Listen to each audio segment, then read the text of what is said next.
source for everything about the game that packs a punch.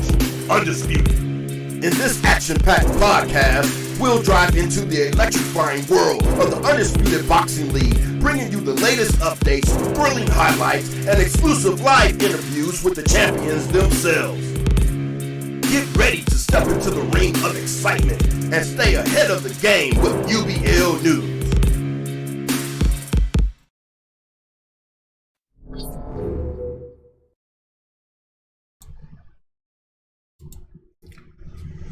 Welcome to UBL News, your premier source in boxing inside the Undisputed Boxing League. I am your host, Tantalus King. How everybody doing? Happy Sunday. Yesterday was a good day for sport of boxing. A lot of excitement happened yesterday evening, or even just all day yesterday, from the UK to the US. But before I get into that, this episode is going to start off with speaking a little about the upcoming event that we have on November 29th. And that's the Women's Lightweight Championship event for Wednesday Night Fights. Headlining that event is going to be Golden Boy. He's defending the Women's Lightweight Amateur Championship against Crip 7. Golden Boy managed to pull it away from Risky Rich. Very, I won't say close fight, really, in my opinion, and some of the fans say it as well. Golden was a lucky one-puncher. I know Risky, he wants to rematch very badly. He feels like he can beat Golden. I know during that match, a lot of people were saying that Golden was losing the fight until, until that flash knockdown. What's up, Ace? Yeah, he pulled out the lucky punch, didn't he? Yeah, he did. So, but Golden and his team, which is the Lions Boxing Den, did not want the rematch, did not want to give Risky that opportunity. They decided to move on and, take on Crip before, Golden vacates the title and the amateur title and moves, up to pro. But I don't know. So, it's going to be a gearing, spectacular event, November 29th. But, talking about Golden and Crip, we'll get a little more deeper into their situation. Let's talk about this undercard for a second, right? Excuse me. There's some electrifying battles that's going to happen on the undercard on the 29th. We got coming up first on the lineup is D Zeus Maximus, and he'll be facing off against Old Man Dave.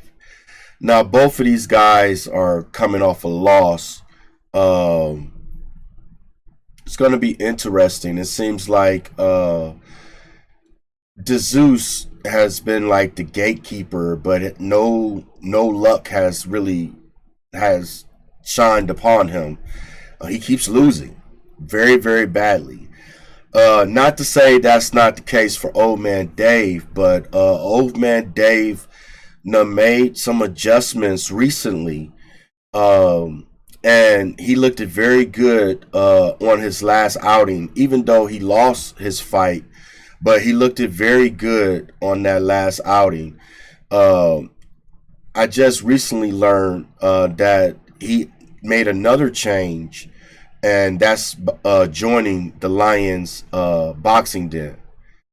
So Old Man Dave is looking to, make some changes in his game to come very sharp. He joined the camp. It sounds like to me he's tired of losing.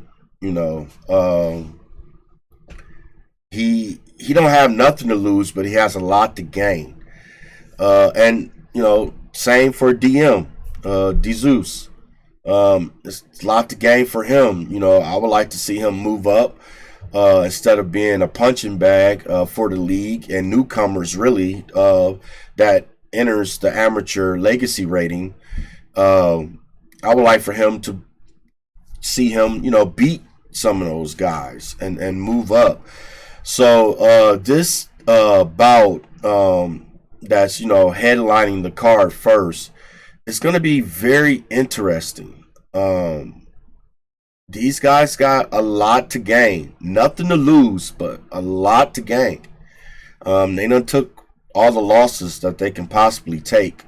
So fingers crossed.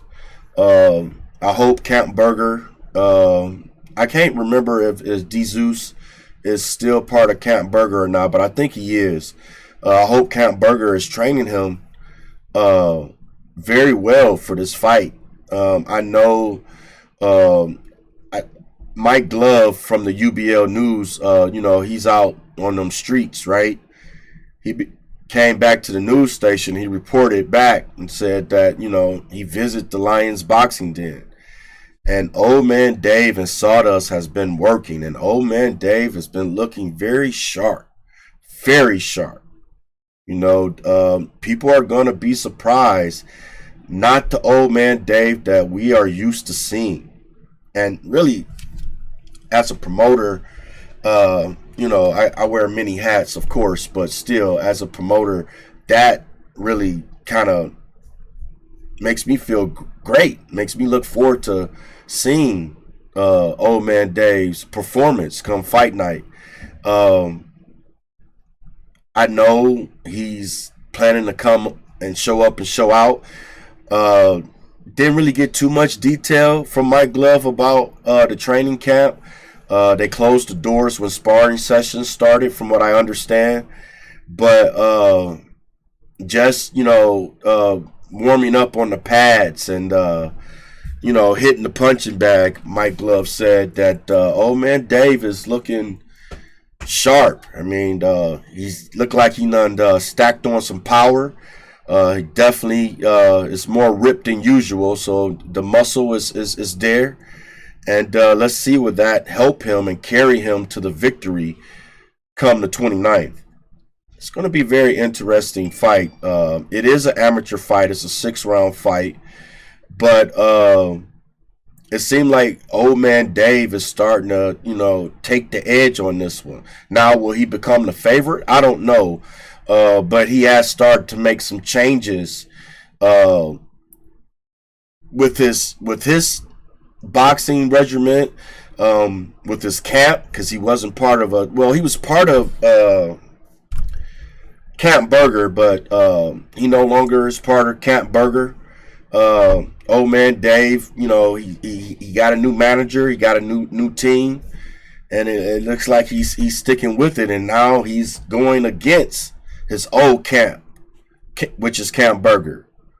So this is going to be interesting. It's going to be exciting to watch, that's for sure. So you don't want to miss that. That's the opening bout on the card come the 29th on the Women's Lightweight Amateur Championship. Kicking the card off, with them two, just to let you guys know, DM, he's coming in with 1 win, 11 losses, 1 draw. And, again, he recently took a loss from Isaac Smith. Isaac is part of the Likings, Team Likings. And that Wolf came out tonight, that night on fight night. And it seemed like Jesus wasn't able to really capitalize or make adjustments throughout that fight. But, old man Dave, this is what I mean, because old man Dave didn't have no wins on his record. So his record is 10 wins, 10 losses, 2 draws. He's seeking redemption because, his loss is coming from Joseph Granberry. But again, with these two guys being as hungry as they are, they have a lot to gain and nothing to lose. Don't want to miss out on that first match. I'm telling you guys, don't want to miss out on it at all. So, I don't know if we're gonna have a substitute fighter lined up. I know as a promoter, I got someone on standby, but I'm waiting to hear back from Joseph Granberry. I'm not sure if he was able to get in contact with Anaconda. Anaconda is new. He joined the league on the last live stream, and not sure what Mr. Pan is going to do. I know I sent a message out to him. I saw Granberry as soon as the card was released. Granberry sent the message. I'm not sure if he sent the DM, but he sent the message in the Facebook group chat of the Undisputed Boxing League. So if that's the case, and we do have to replace Anaconda, I was looking forward to his debut.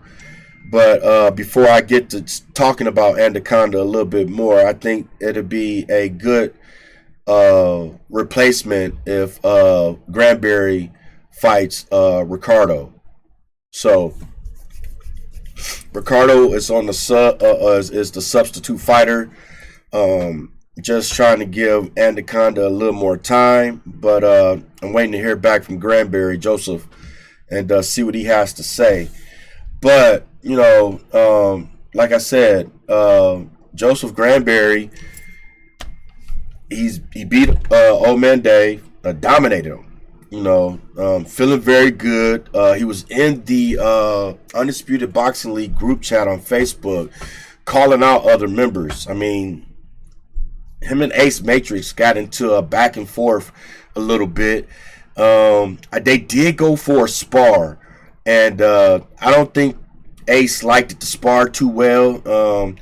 Now Granberry's new nickname is the Spammer. I haven't seen Granberry spam. I mean, you guys seen him on the live events and stuff like that. But Ace says he spammed him in the spar, and Ace is hot about that. Granberry says, hey, well, I got center block gloves for all you suckers. Come on, set it up, to his promoter, which is me. So I don't know how soon that fight would take place. Granberry is in the amateurs, and everyone knows Ace is sitting at championship status. So Granberry has to grind. He has a lot of work to do to work his way up to Ace. But the trash talk was phenomenal. Straight phenomenal. Thank you for the like, Tim. Appreciate you watching, buddy.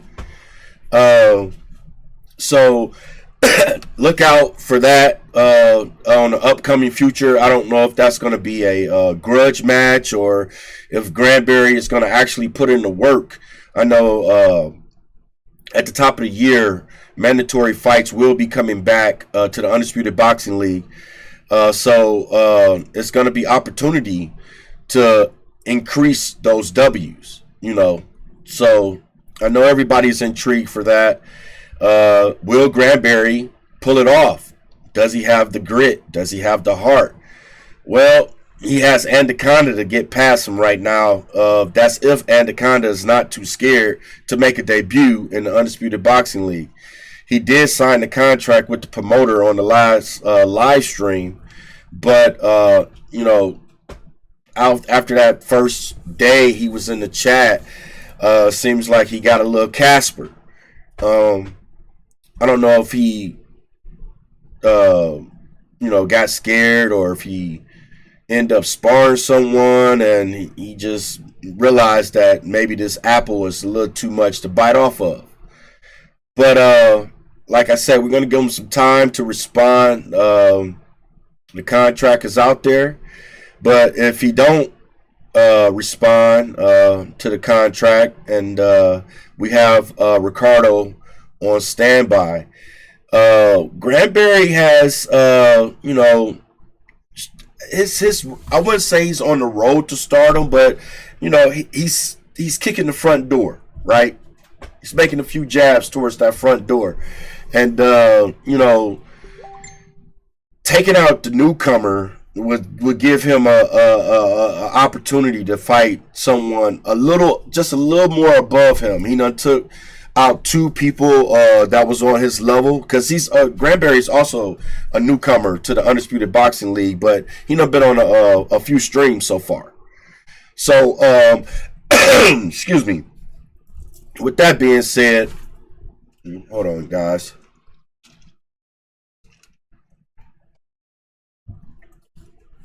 Thank you. With that being said, you know, Granberry is, trying to tell Anaconda, hey, I don't know if you really belong here, but I'm about to show you what the Undisputed Boxing League is all about if he makes his debut. If not, we all know Ricardo is a tough competitor, and he's down for the sub. So it's going to be interesting to see how that pans out. But we'll see. We'll see. So it really wasn't too much to talk about that one, because it may be a possible substitution. Anaconda, if you're watching this, hopefully you make your debut. Granberry, if you do not fight Anaconda, the level gets harder for you. So I hope you're training. I hope you're in the gym. I know I reached out to you earlier and provided some camp service to you, which you turned it down. Which no problem, no love lost. But I do highly suggest you may get into a camp. I highly suggest all solo fighters get into a camp. You may learn something interesting. I guarantee you will. There's no may about it. I guarantee you will learn something interesting. Each camp has their own style, their little flavor. Yes, DAD Academy is sitting on top of the throne, but the whole league, with everybody being diverse and putting their little own spin on the fighting styles, it's tough. It's very tough. So, I suggest all solo fighters try to get that experience before they decide to be a lone wolf. So this next fight that'll be coming up on the Women's Lightweight Championship. Yo, what's up, man? How you doing? Trio, what's up? Shout out to JD. I see y'all sitting ringside. So this next fight that's coming up on the card on the 29th is between Isaac and Phil. Phil looked very good on his last performance. He did win that fight. Isaac won his fight as well. Isaac is coming from Team Lycan. Will the Wolf take out another victim? Or will Phil, say, hey, I'm not the gatekeeper. I'm not down there with old man Dave and DeZeus. I'm up here with you guys, and I'm about to show you right now. So we'll see. We'll see. I know Isaac is, he's rocking with an undefeated record. He has 2 wins with 1 knockout. Phil is more seasonal. Phil, might as well say Phil is a veteran. He's not been here for a minute, but just haven't been able to capitalize on no wins on a tangible opponent, right? So he still remains in the amateur legacy ratings, and hopefully the veteran has learned some new tricks and can climb his way out of the amateur legacy ratings. But as I said, Phil is a little more seasonal. He has, we reset his record due to the fact that he went back down to the amateurs. So he's been doing fairly good so far in the amateurs, right? His amateur records stand at 3 wins, 1 loss, no draws, no knockouts. So, can the Wolf take out Phil? I think Phil still remains in Camp Burger, so I believe this is Lycan against Camp Burger. But if not, someone correct me, please. But I think this is a Camp against Camp fight here, and it's going to be an interesting one to watch. That's for sure, because Phil is starting to get the mechanics up beneath him, right? Okay, thank you, A. So he's not part of Camp Burger. He quit. Okay. Thank you for the correction.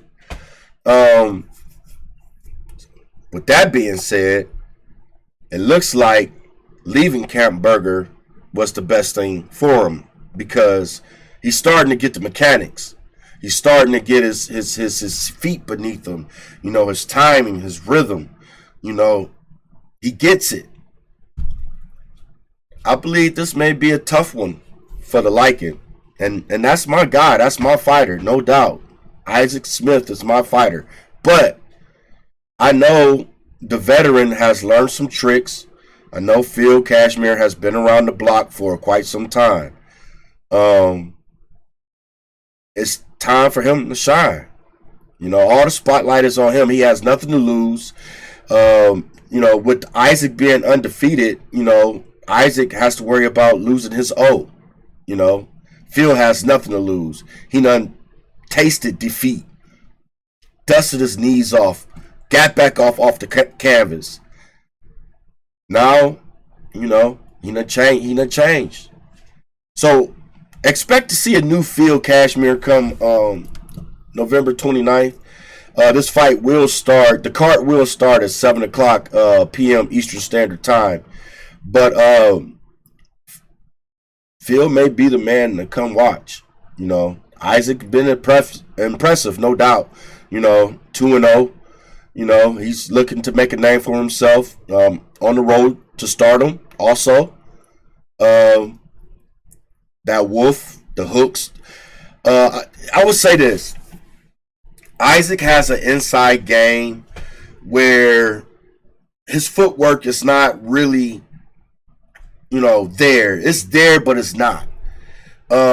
He chops you down. He has a hell of an inside game. When you think he's not hitting you, he's hitting you.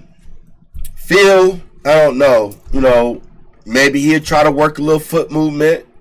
It seemed, on the last fight, counterpunching was the way to go. Will he bring that style to this fight? This is another fight to take a look at. This is another fight to pay attention to. Camp Burger. Come on now.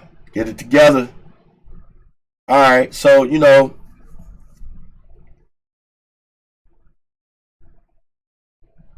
we will have to see who would take home the victory. Will, Isaac keep his 0, or will Phil stop his winning streak? It's going to be something to see, that's for sure. All right, so that was the undercard for this women's lightweight championship event. All those bouts will be 6-round bouts. Moving over to the co-main event, this is going to be a barn burner right here. Now, I know for sure this is Lycan against Camp Burger. We got K-Bell versus Risky Rich. Risky Rich has been that fireworks. He's been putting in that work, and he's been giving them fireworks. K-Bell, I believe he took a loss and bounced back and looked very good. He also is on that. These guys don't belong in the amateurs. Okay, they have proved it. Risky was up, and K-Bill was in the running. He took a loss. That's the reason why he didn't get the shot at the championship. I believe Golden is the one who beat him. But Risky fought for the championship. Risky looked very good in that fight. Flash, it only takes one punch in the sport of boxing, I know, but that flash knockdown ended the night for Risky. But flash punch, knockdown, whatever you want to call it. But can K-Bell get past Risky? Knowing how bad he was beating Golden before Golden got that lucky punch. Golden beat K-Bell. I mean, he didn't. I wouldn't say that he made it look easy, but he it didn't seem like that was a too tough of a match for Golden. So Risky has something, something to stand up for. He has to stand up for this fight. He has to, bring the whole kitchen sink. Him and Camp Burger, him and his team, going to have to be very tricky, very crafty. I know the liking, Risky Rich. He is tricky. He is crafty. You don't know when he's going to transform and start eating your limbs, chopping you down. He's that wolf. Them fangs are long. They run deep. They'll break your veins. One thing I would say to Camp Burger, I wish you guys well. We understand that K-Bell holds a record of 2 wins, 2 losses, no draws, no knockouts. He has tasted diversity. He know what it means to be at this stage. So we're not taking you guys lightly.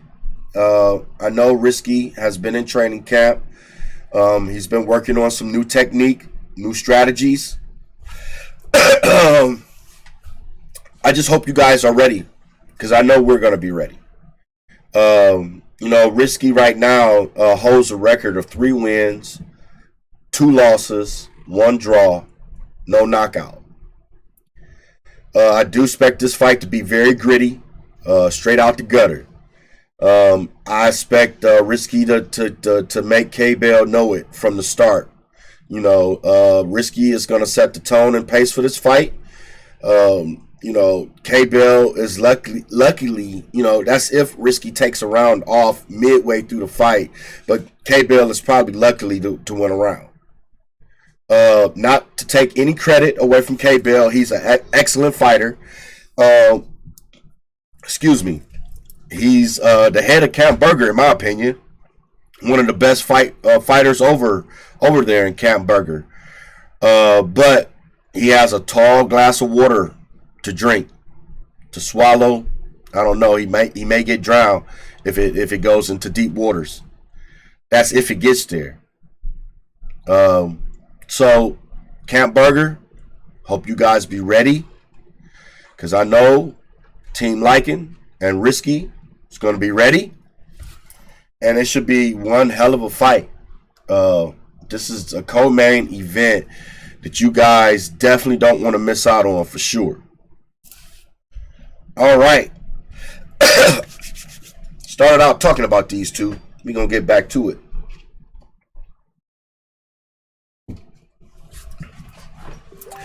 Now I'm talking about I'm talking about Golden Boy and Crip 7. The chat was on fire one day. I thought these guys was going to grow virtual hands and put hands around each other's neck and try to strangle each other. It's bad blood here, y'all. Straight bad blood. I mean, they don't like each other at all. You would think they know each other in real life. That's how bad the blood really is. Or the hate, I should say. Right? I mean, Golden is coming off a lucky win, an impressive win. He takes the title. Crip believed that he should have got the shot instead of Risky. I'm sorry. Crip beat K-Bell, not Golden. Crip beat K-Bell. I'm sorry. I just remembered now. Stand corrected. Thank you. Terrible mind, thing of waste. But good mind, terrible waste. But anyway, So Crip is coming off that win of beating K-Bell, right? Now he gets the shot at the championship, at the amateurs title, the women's title. Crip looked very good. I mean, he's undefeated. He also carries a 0. He comes out of DAD Academy, and DAD Academy had him looking very good and sharp in the last event. Lions Boxing Den, Golden, the champ. He's coming off a suspension for bad behavior. Needed to get some things together. I don't know if he just took that layoff as a layoff, or did he stay in the gym? Did he stay focused? Some of the reporters here at the UBL News said that he was a little surprised that this card came up so quickly. So Hope Golden has been in the gym. Hope Golden is here to and happy to represent the Lions Boxing Den. And DAD Academy, I don't know. I know they're going to have their fighter ready, but can Golden hold on before he vacates and go pro? Can he hold on to that women's lightweight amateur title? Will the footwork help him? Everyone knows Golden has great footwork. He's good with the jab. He has Golden, I would say, has like a Floyd Mayweather kind of style to him sometimes, not all. The footwork, the pop shotting, and he's very slippery, right? Will that get him to the road to victory on the 29th? It's going to be interesting. Crip looked very good in his last performance. He was cutting the ring off very well. He was countering. He was throwing his combinations, 2 to 3 punch combinations. His timing, his rhythm was on point. It's the reason why he has a 0. Can Golden take that 0 away from him? It's going to be interesting to see. Golden said in the chat when they were going back and forth that he was going to knock Crip head off. He was going to straight take him out. And Crip didn't back down either. Y'all should see some of these. Next time I'm going to have screenshots ready for y'all. But sometimes that chat get ugly. Super ugly. I don't know. This is going to be something to definitely tune into. They've been going back and forth for a couple of months now. Crip definitely think he's the better person.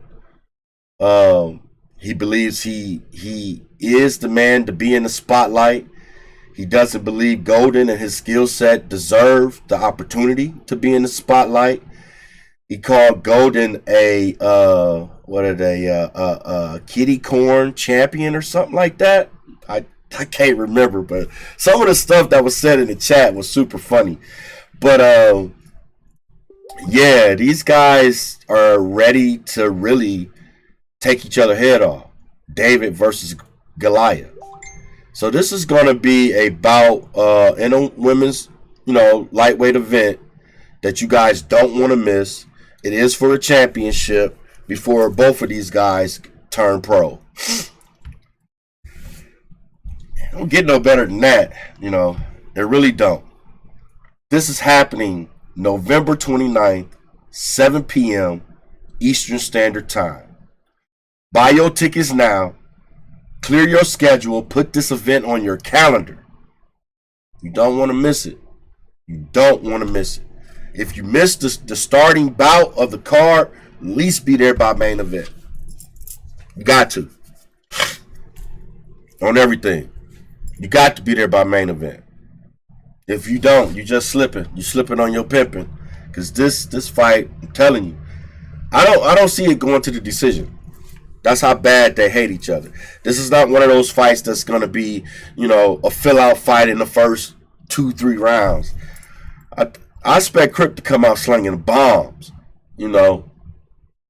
showing what DAD Academy is all about. Being crafty, being slippery, that counter puncher, boxer puncher at times. Get your popcorn ready. This is going to be explosive. All right. So that's the event for Wednesday night fight. We do have a championship fight, War of Conflict, coming up on December 1st, and that's between Ace Matrix and the Burger Man for the F&F Championship. Guys don't want to miss that one either. That is going to start. The card is going to start at 10 o'clock p.m. Eastern Standard Time. But let's get past this first one, this women's lightweight event here on Wednesday, and then we'll dive in deeper about the championship event between Burger and Ace.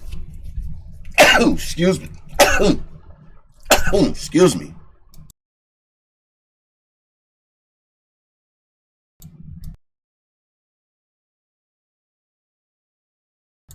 Excuse me. Sorry about that. All right. So, yesterday, we had a watch party. The Undisputed Boxing League had a watch party. I want to say it's probably one of the biggest watch parties we've had so far. All day, it was nothing about boxing. Period. We started out over across the pond in the UK with Katie Taylor versus Chantel Cameron for the Undisputed Super Lightweight Championship in the women's division. I think, I know I was on the Discord about 8 a.m. Sawdust joined me. Next thing I know, Burger Man jumped in there. Burger was at work. I was shocked. And the card started at 11 a.m. So what we did before that fight started, we ended up watching Usyk versus Joshua 2. Me, Burger Man, and Sawdust.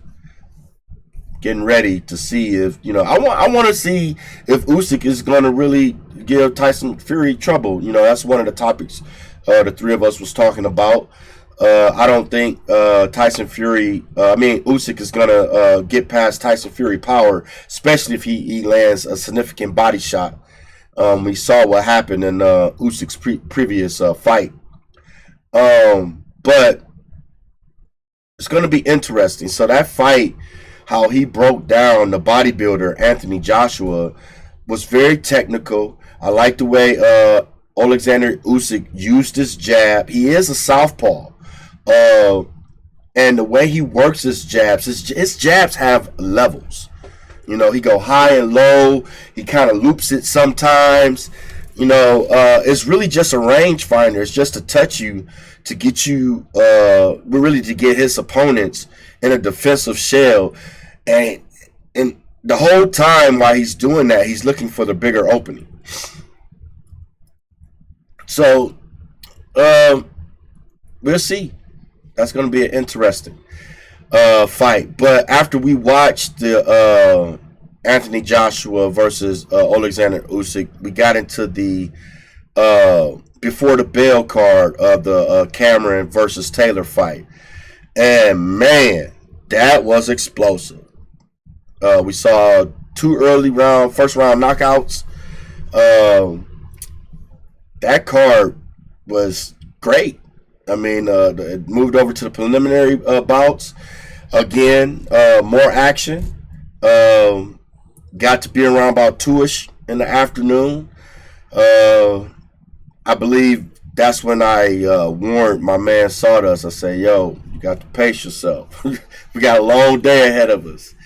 The Cameron and Taylor actual card, finally started. Right? And it was some fights on that card that was interesting, but it was really all about those two ladies, right? So, Katie Taylor did defeat Chantel Cameron in a majority decision to become two weight to become two weight undisputed boxing champion. That's big in the women's division of boxing. Okay, what Katie Taylor pulled off yesterday was huge. All right, the fight took place in Dublin, a third arena. The judges scored about 98 to 92, 96 to 94, 95 to 95, making it a significant victory for Taylor, who improved her record to 23-1. That's which. Congratulations to Katie. Katie Taylor did a great job yesterday. I still think that she was a little fatigued throughout the fight. Chantel was applying big pressure on Katie. Big pressure. But one of the things I would like to really talk about, before I get into that, right? Everyone knew the first fight, Cameron Taylor walked away with the win, right? She dogged Katie. The uppercuts tore Katie apart, right? Katie didn't know what to do, and Katie was fatigued. She was punch drunk after that fight. Cameron Taylor, she is 37 years old. Katie did not defend her lightweight undisputed against Cameron. Not sure why, but this one was definitely claimed for the super lightweight championship. These titles campaign at the 140-pound women's division, lightweight division. But Cameron, let's talk about that first round, right, where she knocked Katie Taylor down. Why the referee did not call that a knockdown, I have no idea. I just don't understand it. It was clear as day. Their feet didn't get tangled. When they showed the replay, Katie went down from that body shot. Kind of surprised her because I think she was looking for the shot to come up top, and Cameron kind of just, she was, and she went down, and it floored Katie, put Katie right on the canvas, and the referee did not give Cameron credit. Now, if Cameron did get the credit with those scores that I read off earlier, would have made a difference. Would have Katie won with that knockdown? It probably would have ended up being a draw. It was a big, huge fight for the two women yesterday. Taylor, her satisfaction with her performance and a hint at a possible third fight, a trilogy fight with Cameron. It was they had Croke Park at 82,000 capacity in Ireland. 82,000 Dublins was there to see that fight go down. That is huge. Okay? That is huge. Even though that Cameron lost the first professional defeat on her record is 18-1 now. I don't really say that Katie took it from Cameron, but due to what she did earlier on in the fight and her footwork, what carried her midway through the fight, I would say, the championship rounds, the 11th, 12th round, Katie was gassed. Katie was still landing some good punches. I know the punch that made the highlight was the right hook that came across the top of the jab of Cameron's and punched her in the jaw. That landed clean, flush. That was an awesome shot by Katie. It was a good day for the woman sport of boxing. Katie down with her jab. she kind of slipped a little bit. I mean, she was fighting off the back foot. I mean, she gave Cameron a different look, a look that Cameron probably wasn't prepared for. It didn't seem that way off the top because Katie was countering off the back foot through the whole entire fight. So, yeah, that was a good fight between the women. All right, so moving on down the line, we also let's go to the Showtime card. That was on DAZN, the Katie Taylor yesterday. Let's get into Jamar Charlo, right? He successfully made a return after a 29-month layoff. 2 years and some change. He got a unanimous decision over Joe Benavidez Jr. I had him. He was still the favorite, but I knew he was going to win that fight. Wasn't no doubt in my mind he wasn't going to win that fight. Even though, the mental stress and everything he went through, the reason why his layoff was so long, he got his, mental health back together, dusted himself off, and the performance, he looked good last night. I agree with him. He did look a little rusty at times because I was expecting him to get Joe Benavidez out of there. But he hit that. Man, you got to give it up to Junior Benavidez Jr. He got a chin on him. Charlo was hitting him with some big shots, some real big shots. Okay, and the guy was right in front of him all night long. So you got to give credit to Joe Benavidez. He made it tough. He made it rugged for Charlo, but Charlo had the better combinations. The uppercut, the right hook, the left hook. I mean, Charlo combinations was just sound. They were precise, and they was touching that chin through the whole entire fight. Even the body shots, the body work that Charlo put in last night was pretty awesome as well. This did take place at the Mandalay Bay Resort Casino in Las Vegas. This part of the undercard, I want to say this was the co-main fight of the undercard, was a great fight. Charlo, he holds the unbeaten record of the WBC middleweight champ, which he improved that record last night, but his record is 33-0 with 22 knockouts. That's impressive. Despite of Benavidez's efforts landing several punches, he was unable to significantly impact Charlo to renown. He just had a strong chin, and as I said, I mean, you got to give it up to Benavidez Jr. The guy, chin is immaculate. I'm quite sure sparring with his brother David helped him out throughout that fight. Charlo said in the post press conference that he gave him some good work. Joe surprised him a little bit and gave him some good work. Gave Joe his props. So good sportsmanship by Jamar Charlo. And he moves on. He talks about fighting Canelo. Will it be at 168 or will it be, at will he go back to 160? And defend, because WBC didn't strip his title. He's still a champion at 160.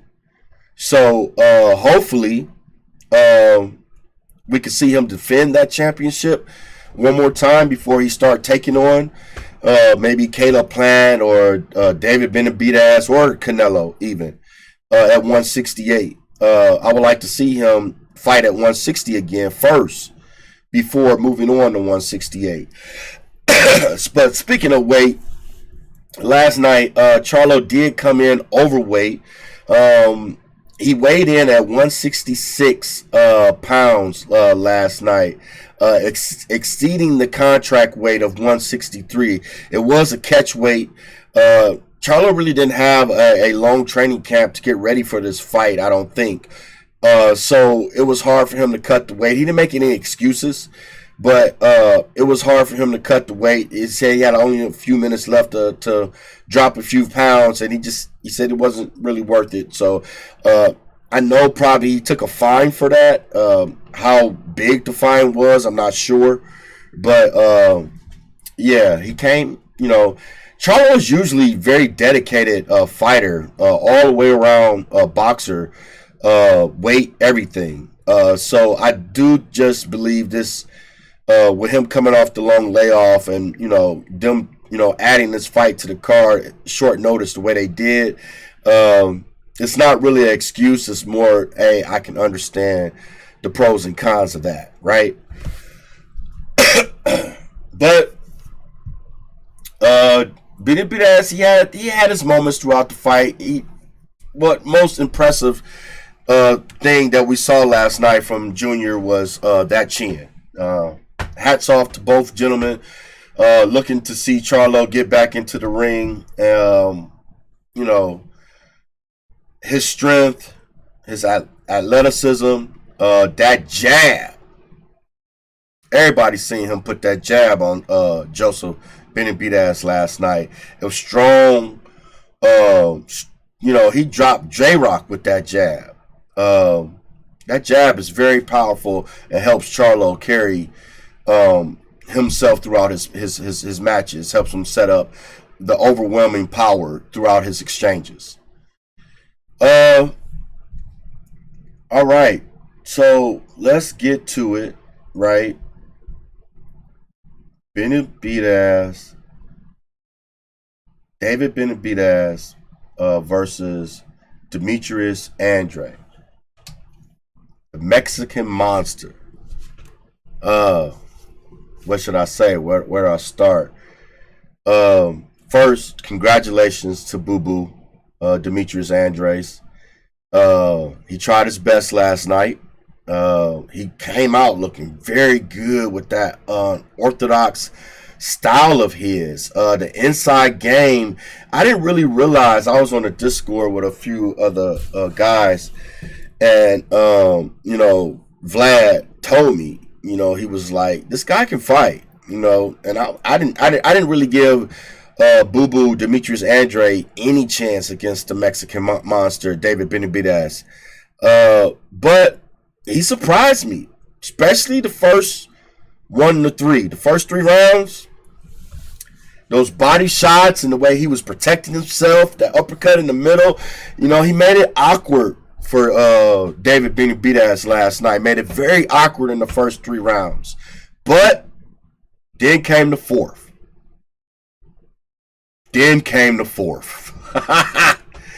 Woo! So again, Demetrius Andrade was doing very good, starting off in that round. He was utilizing the jab, mixing it up, going high and low. His body attack was there. Then he saw the punch coming from David. My man kind of leaned, he was up high. It was 2 hands at that. He was up high, he kind of leaned, seen the punch coming. I have no idea why he didn't protect his eye. He didn't protect his face, period. Hats goes off to David Benavidez for not really trying to give him all of his fists, but just enough. It caught Demetrius Boo Boo Andrade in such a way on his face that you see his eye roll back in his head the way it did. He didn't recuperate after that. He had spaghetti legs. Demetrius was done. Straight up done. Hey, hats goes off to him. It really does. He tried to get back up and fight a little bit, and I think it was the 6th round. It was a 6th round stoppage. Let me look at my notes here. I do believe it was the 6th round. Yeah, 6th round stoppage. Boo Boo just couldn't snap back. He couldn't do nothing. That power of the Mexican monster, David Benavidez, he knows why Caleb Plant stopped working so hard. I mean, Caleb Plant put up a good fight against David Benavidez, no doubt. But once he felt that power, oh Let me get in my defensive shell. Let me get on my bike. And Boo Boo wasn't really on his bike, but he was in the defensive shell because he knew after that shot he took in the 4th round, he was in a fight. This is what it's like to be at the elite level, Boo Boo. A lot of your fans, including me, was saying you haven't fought nobody. You fought somebody last night. Got to give it up. I mean, it was a good day, good sport of boxing. You know, I hope it wasn't no serious injuries to Boo Boo Demetrius Andres. I hope that he, makes a speedy recovery, comes back to the ring sharp, bigger, and better than ever. But let's move on and get to what everyone really wants to see, and that is David Benavidez versus Canelo. Will Canelo sign the contract? I know he has a 3 or 4 fight deal with Showtime, but that was Showtime last card. So where does Canelo and all of this paperwork go from here? It's going to be interesting. I'm hot on the trail. I'm following the trail, but right now the trail is cold. Steven Espinoza made the announcement, I want to say last month, that Showtime would be no longer doing the championship boxing matches. If they can't get a series, I guess they don't want to do it at all. It doesn't happen enough. But the money. But is greed really the answer? You got to, I guess it's a way to run it, right? You can kind of do like what the Zone is doing. People already pay for Showtime anyway. Maybe add an extra $2-3, maybe $5 for the fight feature, right? Get those amateurs and those prospects, get them in the ring, boom, boom, boom, boom, boom. And then that way, when it's time to put one of those elite guys up there, or one of those fights that the fans really want to see, you can still charge the pay-per-view for it. Meanwhile, your series is happening, still collecting money. Everything still remains. But I guess Showtime didn't see it that way. It really, really saddens me that they are no longer doing this boxing. I don't have confidence in ESPN and the Zone. They okay. Showtime knew how to put on the spectacles, flat out. So, cross our fingers on the upcoming, platform for boxing, who will become the new home for boxing, and David Benavidez getting his shot at Canelo. And will Canelo withhold David Benavidez's power? And can David Benavidez take Canelo's power? Everybody knows Canelo is a hard hitter. Very hard hitter. He's a super middleweight himself. It's going to be interesting to see the two men get in the ring. Styles do make fights. David Benavidez do come into that fight with the reach. He should be able to control the tempo with his jab. The real estate really should be David's on paper. But we all know how crafty and slippery and Canelo's footwork, defense, after he took that loss from TBE, Floyd Money Mayweather, that experience, that data he collected from that fight, Canelo has been different ever since. He has been the face of boxing after that fight with Floyd. He went back to the gym. He practiced his defense. He practiced everything just like Floyd. Now it's hard to hit him. Canelo can be in the pocket. You can try to hit Canelo. He make you miss. And that counter is it's relentless. It's ruthless. So, it's going to be interesting to see if David Benavidez is going to be able to utilize that jab and then really time Canelo coming in and hit him one of them big power rights. Let's sign the contract. Let's go. Let's find out where's the new home of boxing is going to reside.